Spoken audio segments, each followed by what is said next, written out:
Hi, my name is Mandy Doria, and I'm a licensed professional counselor and a registered yoga teacher. I am an assistant professor with the Department of Psychiatry at the University of Colorado's Anschutz Medical Campus. And I'll be talking with you today on a few concepts that I've been working on the last several years that we've been using with healthcare systems and the healthcare workforce in response to the COVID-19 pandemic and continue to use today. And we are not experts in responding to disaster or your specific wildfire, so to speak. However, we do feel strongly that these concepts that apply to the pandemic also apply to some of the things you may be experiencing in terms of trauma and chronic grief and loss. So take what you will, leave what is not helpful, and maybe share a tool or two that you learned today with someone else. And just want to send a lot of healing, resourceful energy to your island as you are continuing to think about what healing and recovery looks like moving forward. Thanks for all you do, and let's get started. In this video, which is the first of 3, we will discuss stress management amidst disaster and some examples of what you or others around you might be experiencing. We will introduce the stress continuum model, introduce psychological first aid, and discuss ways of taking care of yourself during this stressful and traumatic time by using the battery snapshot tool and by identifying symptoms of grief and depression.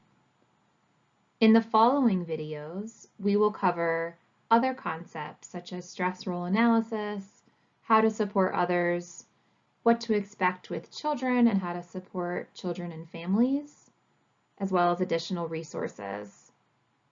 And then in the final video, you will have a chance to go through the 5 areas of psychological first aid to build your own individualized resiliency plan and learn some additional tools of taking care of yourself during this hard time. So we want to paint a landscape of time and how to think about identifying what you're experiencing as well as the support you or others around you might need from this time perspective.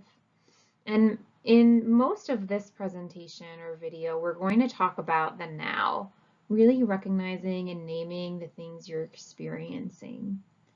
Whereas in the next few months and into the future months and years, there may be some other tools you may be thinking about, and we'll share those as well.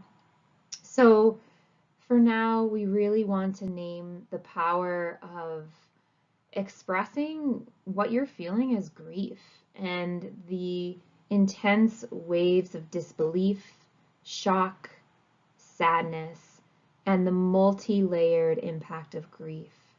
This might result in problems with sleep, concentration, or just taking care of your everyday needs and tasks.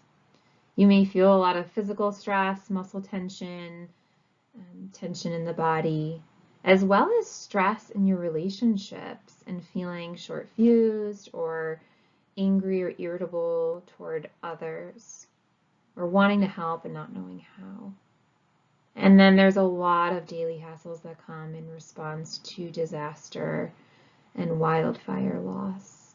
Many decisions that need to be made, especially if you or somebody you know has been impacted by loss of home or community.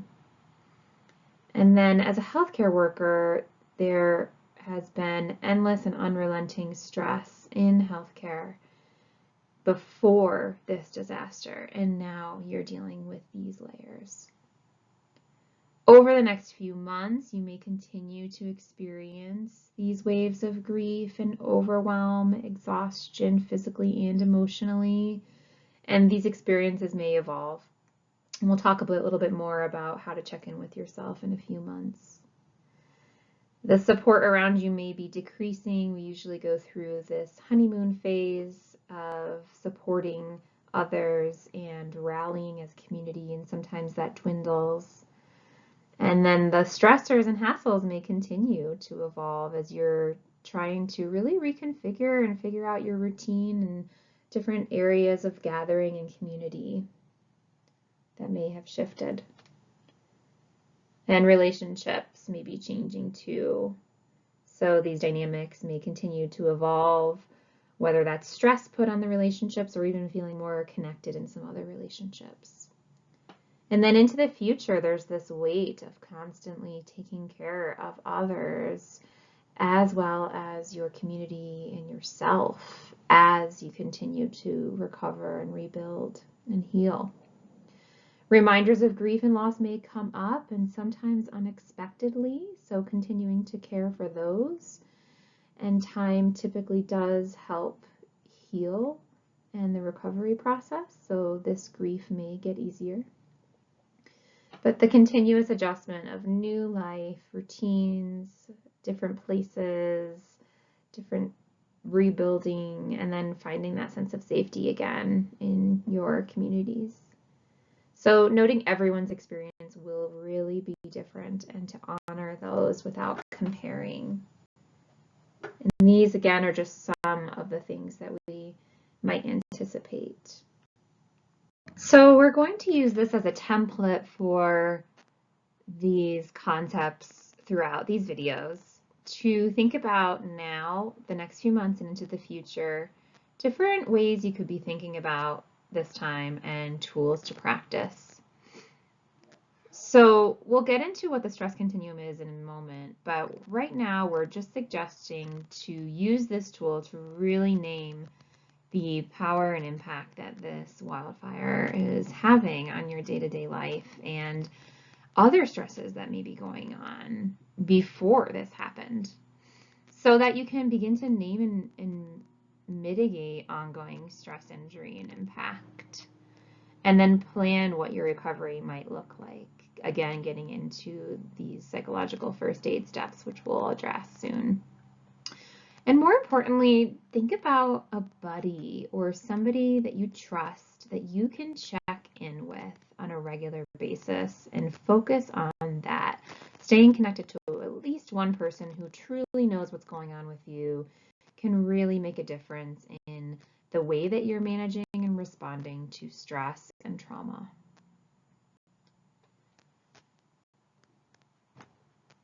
This responder stress continuum was adapted by our colleague Laura McGladrey with the Responder Alliance, which was originally used in combat and operational stress first aid in the military. We continue to use this responder stress continuum throughout the COVID-19 pandemic and continue to use it today in supporting healthcare workers who are facing unrelenting stress and chronic burnout. So as you see here, there are 4 color zones: green, yellow, orange, and red. And this really is a continuum, so where you land is not typically where you'll be all the time. You may trend toward a certain color zone. You may fluctuate throughout the day, throughout the week, and so forth. But really it gives you a little bit of awareness and then an ability to make a choice and respond to how you're feeling and doing in the moment. Even if that's just naming what is contributing to your burnout or depletion. No one is ever always 100% in the green and ready. And we like to think of the green not so much as, putting on your yoga pants and getting your smoothie and going to class, but as a way that really feels like you can manage and have capacity for ongoing stressors, that you're continuing to be available for yourself and for others. You're getting good sleep, you're maintaining good boundaries, and you remain creative and have room for complexity and conflict resolution. Whereas we all know what that feels like when we start to lose our patience and have a short fuse or cut corners, begin to react and get in that yellow zone, which then puts us more at risk and vulnerable to stress injury. The orange color zone here, injured, really is here to show that stress is a physical injury. Stress injuries are predictable, they are treatable when recognized, and they are more likely to happen when in a state of stress. And so this can be manifested in a variety of ways depending on the individual, but it's just to show that there's an accumulation factor here of stress and stress mitigation. You don't go from being okay to having PTSD or post-traumatic stress disorder.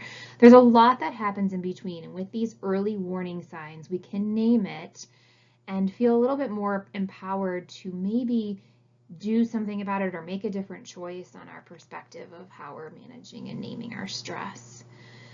Unfortunately, healthcare workers are really good at functioning in high levels in the critical or red zone or state. We are really good at doing our jobs and putting a smile on our face and helping others despite what we may be feeling inside, but it does eventually show up in our body and in our symptoms. So if you are feeling in the red and it's been a while and you haven't been able to get out of that state, even if you have good moments that you're in more critical states than not, it may be a good time to reach out for some additional support, whether that's talking to your primary care doctor or reaching out to find a therapist. Things you can think about using this stress continuum for is, once you name where you're at, using some background information or data collection to really hold some weight to why you might be trending in that certain color zone. This battery snapshot is a very simple, unique, and only relevant to you picture of what you may be going through and what may be fulfilling to you. So these are very generic examples, but you can begin to start to think of the charges or the things that fill up your cup, so to speak, and what you typically need in your life, whether that's a certain work structure, or a certain number of hours of sleep, or connecting with particular family or friends, or working on a passion project and having mission satisfaction. Really taking a few moments to list out and name and write down some battery charges, because our human physiological body really is like any machine. So just like a machine needs a battery to keep going, we can't expect ourselves to keep giving and giving and giving without filling up our own battery to produce more for others. And when you think about the list of drains and the things that you're experiencing, really be honest and try to get granular here, whether that's a patient death or not being excited about the work you're doing, or the people you're socializing with just aren't as fulfilling to you, or you're not getting good sleep, and so forth. So really make out this list and ask yourself, when was the last time I practiced a battery charge? And sometimes we call battery charges green choices, because from the stress continuum model, green choices typically help us front load for capacity building and stay trending toward the green. It's more protective for us.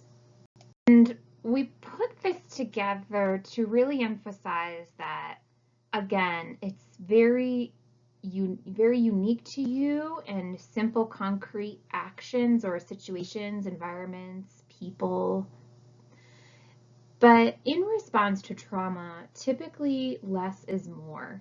And keeping it very simple to get grounded in the body, taking a shower, washing your sheets, doing the dishes, moving your body, walking around the block, as well as finding ways to complete the stress cycle. There's evidence-based ways to complete the stress cycle and work out that physiological stress hormone buildup, such as crying, laughter, physical touch, creativity, and finding an outlet for that, as well as humor and being able to connect with others through relationship and humor and laughing together and having a good belly laugh. And it may be a while since you've experienced that, and that's okay.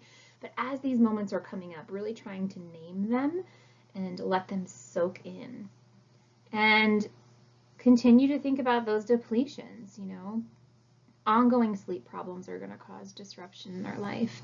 Constantly absorbing the media or news streams may not be good for our mental health.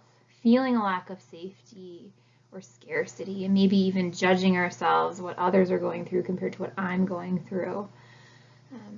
And this is a big one. Really expecting yourself to show up in the same way that you did before a traumatic event can be a lot of mental health damage there for you. It could produce this sense of unrealistic expectation, and you might fall short of grace and compassion. We're really asking you to hold that for yourself through this time. So the list goes on, but the point here is to really consider what might be affecting you in this current moment and come back to this every couple of weeks and notice how that's shifting. So we've thought about stress on a continuum. We've thought about the battery snapshot. We want to share one more concept in terms of naming how we're responding to this disaster, this wildfire. By presenting this psychological first aid, this concept that was developed by Hobful and Associates in 2007. They gathered a worldwide panel of experts who have responded to disaster and trauma. And through their studies and conversations, they narrowed it down to 5 themes that should really guide and inform psychosocial intervention and prevention following disaster and trauma. And again, these elements are going to show up in everyone's life and behaviors and body very differently, but just to introduce this concept, we'll get a chance in the third part of our work to give you some time to set aside and work through each of these categories and build skills, hopefully. But just to go through them initially, the 5 areas are safety, connection, efficacy, calm, and hope, or we usually call this a sense of future, this future-oriented thinking. And Leslie and I developed this image and metaphor to really help us visualize what resilience may look like in the shape of this tree here. So safety is represented by the roots and what's holding us down. Connection is how those roots are coming together in different areas. Efficacy is the trunk, or what really is the sustenance and the basis of support for the tree. Whereas the branches and the extensions of the branches with the leaves are a sense of calm, the sense idea of nature and groundedness here. And then the fruit is shown here by depicting the sense of future, what is coming. So just beginning to think about these concepts, we will come back to them, but wanted to remind you that there are evidence-based ways of thinking about responding to your own mental and physical health during times of trauma and disaster and recovery. My name is Leslie Choi. I'm a psychiatric nurse practitioner with the Department of Psychiatry at the Anschutz Medical Campus in the University of Colorado. I work in the START Center, the Stress Trauma Adversity Research and Treatment Center, and I've been working with Mandy over the past few years supporting healthcare workers. We're going to finish up this video talking about grief and depression, and finally wrapping up with recognizing that you may be experiencing a lot of different symptoms and changes, and recognizing when it's important to be able to reach out and seek support in managing those. Well, it's important to acknowledge the things that we need to do to help us trend toward the green, and to have the tools and support that we need to do that. It's also incredibly important to acknowledge and name what we have lost and what are the depletions and the stressors in our lives. And there's been so much loss. This is by no means an exhaustive list. But it's important to sit with this and acknowledge it, and to have space to be able to do so. and to ask all the questions that come up for us. Thinking about what we need, how we feel, taking space and time to ask for what we need. If we have the space, being able to ask others what they need and think about how we might be able to help. Especially thinking about those who are closest to us, our kids, if we're families or teachers. Thinking about how we move forward and how we go on, while also acknowledging what has happened to us. Acknowledging all of the losses and recognizing the ongoing sense of grief. It's important to distinguish between symptoms that are related to this grief and this profound sense of loss and depression. We know that grief often comes with waves of intense emotion, especially with reminders of the losses that we've experienced or the traumatic events. We know that it also comes with overwhelming sadness and many other feelings, often with anger and resentment, confusion. We know that there are physical symptoms of having a difficult time sleeping, maybe having a decreased appetite, interest in food, as well as difficulty thinking about anything except the losses, so that it's hard for us to complete tasks. Many of these symptoms are to be expected, and it's part of the grieving process. But we just want to point out that this is different than feeling depressed. And that second column includes symptoms of depression. If your symptoms of the intense emotions are ongoing, are lasting weeks and months and starting to affect your ability to function, if your inability to sleep continues, or your appetite is so low that you're losing weight, if you have a sense of persistent hopelessness or a complete inability to experience joy, or if it feels like this sadness and depression is persisting and affecting multiple areas of your life, it may be complicated grief, traumatic grief or depression that you're experiencing. And we encourage you to talk to a provider, a professional counselor, or a psychologist, or your primary care provider to reach out and seek help. I mentioned traumatic stress in the previous slide, and I know there are a lot of words here, but I just want to speak to the fact that when grief occurs in the context of significant trauma and disaster, it can take on this different, more profound kind of impact of post-traumatic grief, which has many more mental, emotional, and psychological reactions that really impact our ability to maintain and move forward in the grieving process. We want to point this out because we want to bring your attention and allow you to recognize the potential for this to occur in yourself, your colleagues, those around you, especially because you are in a helping profession. And we've listed some other terms and situations that may impact you because of this role as well, including secondary traumatic stress, vicarious trauma, compassion fatigue, and moral distress or injury. We know that healthcare workers are particularly vulnerable to these various reactions, and that they can significantly impact our own ability to move forward in both our own grieving process as well as in helping other people. All of what we have discussed today and all of the things that you may be experiencing can cause significant symptoms, emotional, physical, and relational.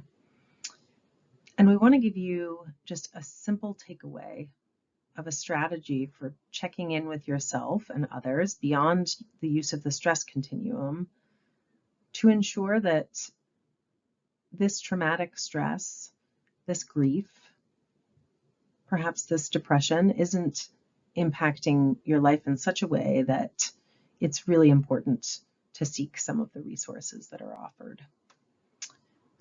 So this traumatic stress questionnaire really should be done anywhere between the 3-week mark and beyond a significant traumatic event, to ask if these things are still happening. It is a normal physiological response for us to have a lot of the symptoms that we do immediately after trauma. Difficulty sleeping, difficulty concentrating, feeling overwhelmed, anxious. Those are things that our body does to keep us safe in the face of unsafe situations. But when these symptoms persist for weeks and they get in the way of our ability to do our jobs, be a part of our communities, have relationships, then we know that something needs to change. So we encourage you to use this to check in with yourself and others. And if you have 6 or more check marks in the yes column, we encourage you to reach out and seek additional support. Talk to a mental health professional or your primary care provider. Talk to your partner or the important people in your life and tell them what's happening for you.